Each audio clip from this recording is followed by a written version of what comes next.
first thing you probably want to add to any level, some sort of lighting reference. If I was to drag anything into this level right now, you won't be able to see it because there's no light source. If I was to switch to unlit, I would be able to see that. However, that doesn't give me a good reference of what it's going to look like in the final level. So the first thing we'll do is borrow a blueprint from the engine content. Go down to View Options and select Show Engine Content if you've already hidden it.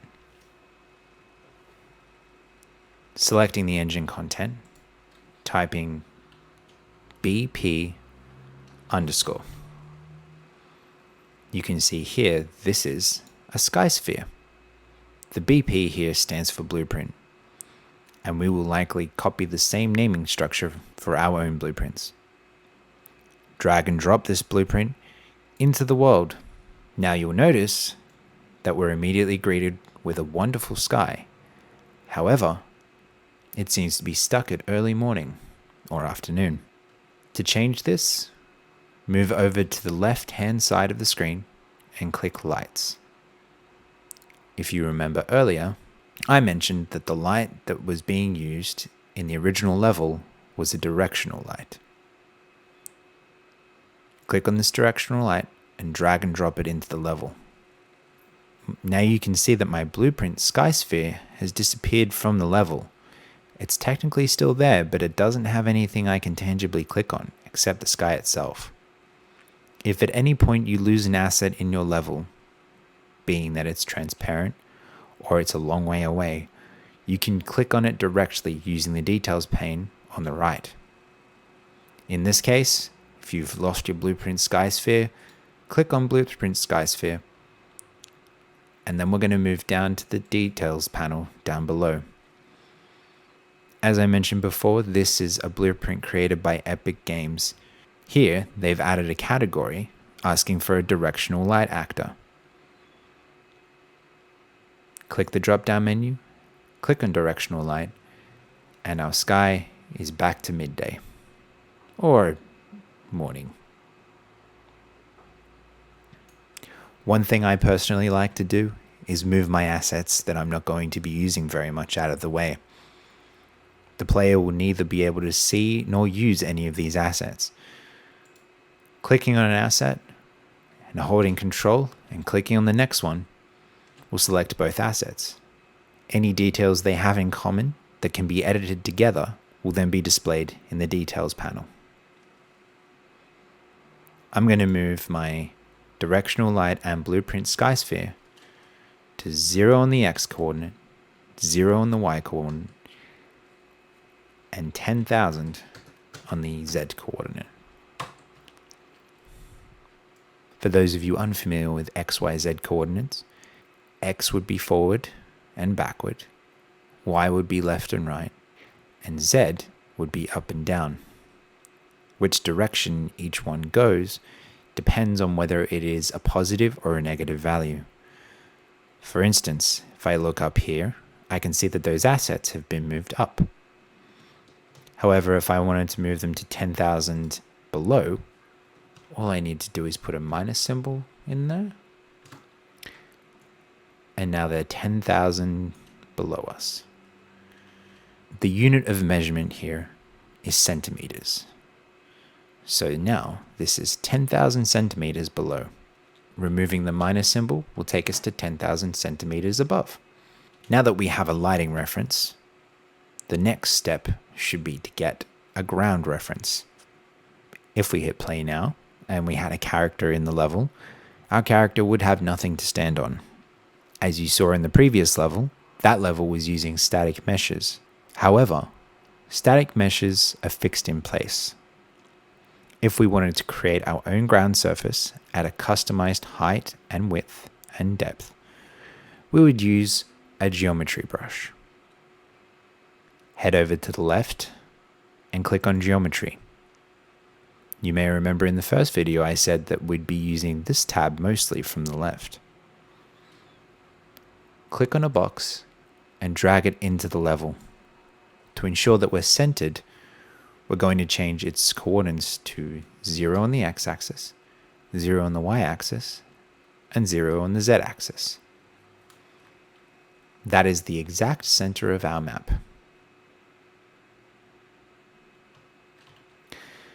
The height, width, and depth of this box are all determined by these values here. Similar to the values above, we can change these values to make the box suit our needs. To give us a good open space where we can truly feel how our character controls, we're going to change this x-axis to 5,000 on the x, 5,000 y, and 50 for z. That's 5,000 centimeters across, 5,000 centimeters down, and 50 for its height. This is the material used when we have no material. This is a good indicator for you if you've designed a level that you haven't put the material on something yet. So keep an eye out for this. Going back down to the options menu, we're going to hide engine content again, just so we don't accidentally mess anything up. And then we're going to click on starter content, removing the search field, double click on materials, and pick a material to coat your brand new BSB brush with. I'm going to pick the ground grass. With the grass laid down, my character now has something to run and jump on, giving me a feel for how he controls within the game. BSB brushes might seem like the perfect alternative to creating a level. However, having too many BSB brushes in a level will throttle your system. So I'd recommend using BSB brushes in modest amounts. I've made the mistake of creating an entire level using BSB brushes, and to see all my hard work disappear because it wasn't optimal for the system was a little painful. Feel free to play with any of the assets over to the left, any of these basic shapes, or any geometry brushes. The more you get a feel for moving around within your level, the easier it will be to create inside it. Quick side note on the creation of new levels. You may notice here that there is a new option that is unique to Unreal Engine 4.24. That is the time of day option. Now, while it seems like it is a wonderful new feature that they've added to the engine, I'm not going to use it just yet because later on down the line, I want to teach time of day. And being that this new time of day blueprint, or this new time of day system that they've introduced is new and not quite as optimized as I would like, and I still want to get my head around it, then I'm not going to talk about it just yet. I'm going to avoid explaining things that I don't quite understand as much as humanly possible. If I haven't got my head completely wrapped around it, then I don't want to pass off a half-baked explanation to you, my dear viewer. So, for now, we're going to stick with default, and then later on down the line, we'll revisit time of day when they've made a few more tweaks and it's an easier system for all of us to use. Future me again, I just wanted to go quickly over how I would create a wall, just because I know that some people might trip up on this, and I will go over it in detail later, but just really quickly for those who want to jump ahead.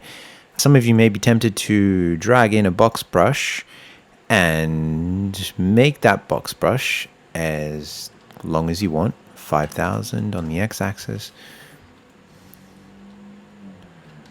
Zooming out here, and then drag that into the middle.